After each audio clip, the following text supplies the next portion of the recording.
ìṣèlú ti dáyé ọjọ́ pẹ́, ìfàǹfà tí ń ṣẹlẹ̀ láàrin olóṣèlú ilẹ̀ ta sí ìjọba àwarawa ní ìṣàtọ́pọ̀ ẹni jáwé olúborí. Ẹni ìbò ẹ̀ pọ̀ lápọ̀jù ni ó gbàjọba ọdún 4 democracy. Ìgbìmọ̀ àpapọ̀ Yorùbá lágbàáyé ló fi iṣẹ́ ìwé kíké rán mi. Yorùbá Student Council of Nigeria ló ní ìdèwì ilẹ̀. Nítorí òpómúlérò olóṣèlú tí kì í kọyán ọmọ Oòduà kéré. Nítorí olórí pípé olóṣèlú tí ń ran mẹ̀kúnnù lọ́wọ́ gidigidi ní bàbá àṣàlẹ̀ fọlóṣèlú tó kójú òṣùwọ̀n. Ká ní igi àràbà ńlá tí ò ṣe fojú tẹ́ńbẹ́lú. Ta ló lówó ọlọ́rọ̀ tí ń fi tọrẹ. Ẹni iwájú làṣíwájú Ahmed ọmọ Tinubu. Ẹni tó tọ́ sípò ààrẹ lọ́kọ Olúrẹ̀mí. Àgbájọwọ́ ìkànnì mọ́lé.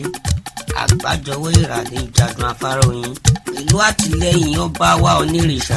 Àrólé Oòduà Ògúnwùsì ẹni ìtàn. Ọ̀jájádé second. Gbogbo àwa ìgbìmọ̀ Yorùbá àpapọ̀ àgbáyé. Akẹ́kọ̀ọ́ Yorùbá jákèjádò ìpínlẹ̀. Yorùbá Student Council of Nigeria. Ọmọlúwàbí ilẹ̀ káàárọ̀ oòjíire. Àti gbìmọ̀pọ̀ láti ṣàtìlẹ́yìn fáṣíwájú. Ẹni mọ̀nà látẹ̀lé la fi gbà fún Jagaban. Kí a bá wò ṣèjọba àgbà òṣèlú yìí látẹ̀yìnwá. Kí a wo iṣẹ́ ribiribi tó gbé ṣe gẹ́gẹ́ bí gómìnà. Kí a tún wòrò mi olóṣèlú tó kójú tí ń jó lórí omi.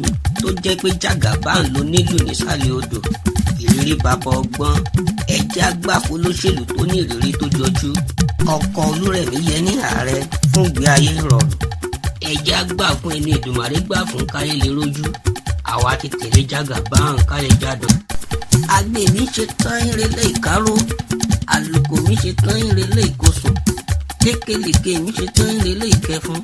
Èmi lakéwì tí ń fi wí jíṣẹ́ orí fáráyé. Èmi làyọ̀fẹ́ tí ń fẹ́ wí tábìrà lágbo. Ẹ kàn sí mi fún àròfọ̀ ìjìnlẹ̀.